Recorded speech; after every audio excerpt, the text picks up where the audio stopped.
Good day mga ka-idol. Apto, isang pasabog na naman ayon nga mismo sa interview ni Commissioner Willie Marcial. 2 at 3 players daw ang posibleng magbalik sa PBA. Ito yung mga free-agent player na naglalaro ngayon sa Japan. Kamakailan nga ay iniwan nila ang PBA dahil sa paglalaro sa Japan sa rason na mas malaki or triple ang kanilang sinasahod sa Pilipinas. Pero sa ilang taong pamamalagi ng mga ito ay hindi nila nakakitaan ng magandang minuto sa nasabing liga or Japan B-League. Kaya naman ayon mismo kay Commissioner Willie Marcial, isa sa mga posibleng pangalan na magbalik sa PBA pero hindi niya binigyan ng pangalan pa ha. Pero marami na ang nagsasabi posibleng magbalik si Ray Parks Jr. pero hindi na ito sa tropang giga. Ang possible destination ni Ray Parks Jr. kung magbabalik ito sa PBA ay ang Barangay Ginebra, San Miguel. Bago pa nito linisan ang PBA ay naglalaro ito sa tropang giga at ang tropang giga pa rin ang merong rights sa kanya pero malaki ang tsansa kung sakasakali gagamitin ito ng tropang giga bilang trade asset at huling naglaro nga ito si Ray Parks Jr.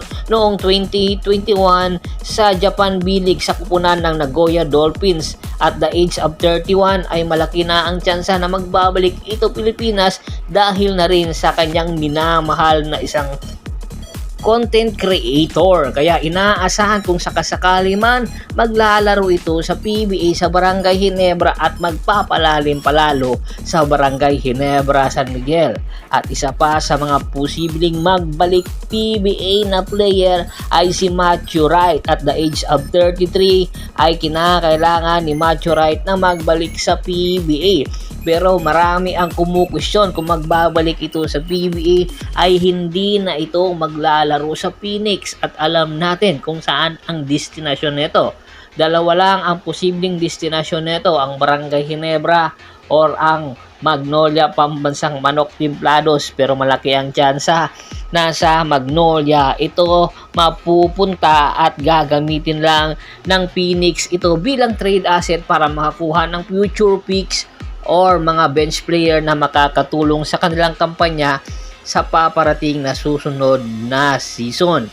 Sa huling paglalaro nito sa Japan ay dito ito naglaro sa Kyoto Hanaris na kung saan noong 2022 hanggang 2024. Pero marami ang nagsasabi posibleng balikan ni Matthew Wright ang Japan kung hindi ito makakakita ng magandang offer sa PBA. At the age of 33, kinakailangan ni Matthew Wright na makakuha ng kanyang kampyonato ilanman o alinman sa liga na kanyang posibleng paglaruan. At napakaganda naman naging performance nito sa Japan na kung saan meron nga itong highest point na 50 points. Samantala, ito pa si Keeper Ravena, posible na rin magbalik sa PBA matapos nga iwan nito ang NX Road Warriors noong 2021. Sa 3 taon nitong pagmamalagi sa Japan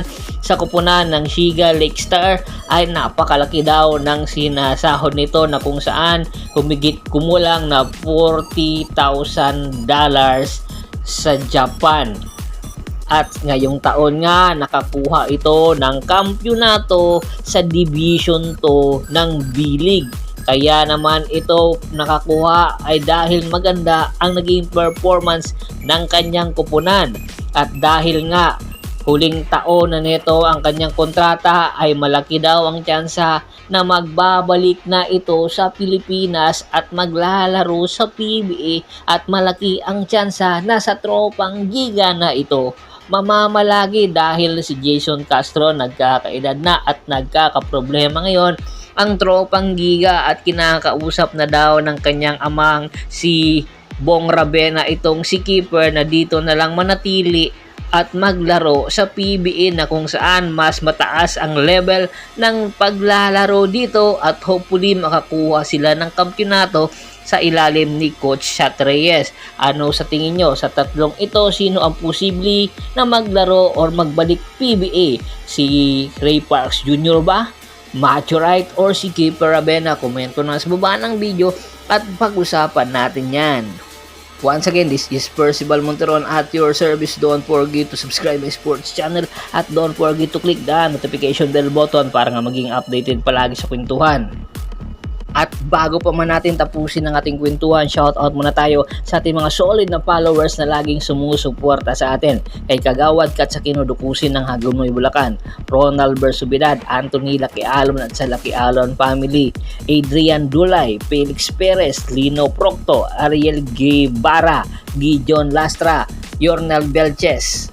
Marami pong salamat sa walang sawa niyong pagsuporta. Pakibisita na rin po ng Facebook fanpage ko. Paki-like, paki-follow, paki-share, ganun din po sa YouTube channel ko at sa TikTok channel ko. Maraming salamat po.